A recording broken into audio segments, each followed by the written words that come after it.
She was a kind woman, the kind of woman everyone admired, but her neighbor, out of envy, did something unbelievable. In a quiet village surrounded by green hills and red soil, two women lived as neighbors, Mary and Margaret. Mary had a son and a daughter. She was known for her kindness, her gentle heart, and the way she always celebrated the blessings of others. Mary would smile, dance, and say, "May joy never depart from your home." Anytime she passed by and saw beautiful houses, she would say, "Ah, this house is beautiful, oh. May God continue to bless this home." Her kindness didn't go unnoticed by the universe. Everything she touched seemed to flourish. Her farm thrived, her maize grew tall, yam were fat, and her chicken hatched many chicks. Her home was always filled with laughter and warmth. But not far from Mary's compound lived Margaret, a woman with only one daughter. Unlike her neighbor, she was bitter and cold. She could never hide her envy. She was never positive about the success of others. When she saw a beautiful house, she would say, "This one na blood money house." At joyful gatherings, she would show up only to wait for something to go wrong so she could go home smiling. Each time Margaret watched Mary's life blossom, her bitterness deepened. "Why her, not me?" she would mutter, watching from behind the window. One morning, as the chicks chirped and played in Mary's compound, "These chicks are too many," she spat. "They are a sign of her joy. Let me see if she will still smile after this." That night, under the cover of darkness, she dug a hole behind Mary's house and buried all the chicks alive. She didn't know that the seeds of wickedness always bear bitter fruit. The next morning, Mary noticed the chicks were gone. "Ah, where are the chicks?" she wondered aloud. "A bushmeat must have eaten them during the night." She shrugged calmly and went back inside. Years passed and Margaret's daughter Jane grew into a beautiful young woman. She got married to a wealthy man from a nearby town and the village celebrated. Margaret smiled genuinely from her heart for the first time in her life. Soon after the wedding, trouble began. Jane could not conceive. Months turned into years. She went from hospital to hospital, church to church, but still no child. Her in-laws began to whisper, "She's barren, no." People pointed at her wherever she went. Jane cried often in silence. The pressure from her husband's family and the eyes of the people were too much to bear. One day, a prophet visited the town and called Margaret aside. "There is a curse upon your daughter," he said.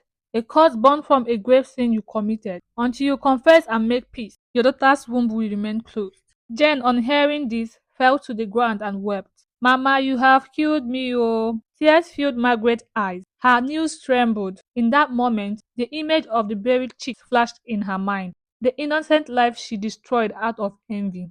Desperate to right her wrong, she searched for Mary. It had been years since Mary left the village shortly after her children graduated from the university. After asking around and wandering through several streets in the city, Margaret was finally directed to a beautiful estate. She stood in front of a grand house with beautiful flowers. "Ah, did I miss my way? Is this not a governor's house?" she muttered.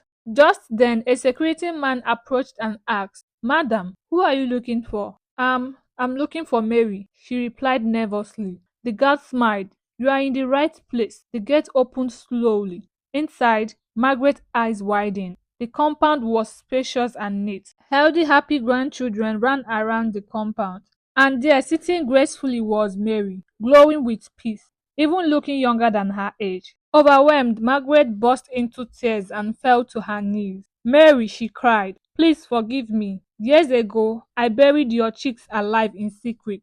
My jealousy led me to do the unthinkable. Now my daughter suffers for my sin. Please have mercy." Mary forgave her. Margaret tearfully thanked Mary and returned to her daughter's home. But years passed, and there was still no cry of a baby. Jane, overwhelmed by pain, called out to her mother, "Mama, because of your wickedness, I have not known any joy since I got married. It's only tears, mockery, and sorrow. Look at me, Mama. I'm suffering for sins I know nothing about, all because of your envy, jealousy, and wickedness. Now, Mama, you will pack your bags and leave my house. You have done more than enough." Margaret wept bitterly as she carried her bags back to her old hut in the village. News reached Mary about Jane being unable to conceive. She felt bad for the young lady and invited Jane to her house. Jane arrived and Mary prayed for her. "God of new beginnings," she prayed, "let your mercy speak where judgment stands for Jane and everyone under the sound of my voice. By your grace, let fruitfulness be her portion.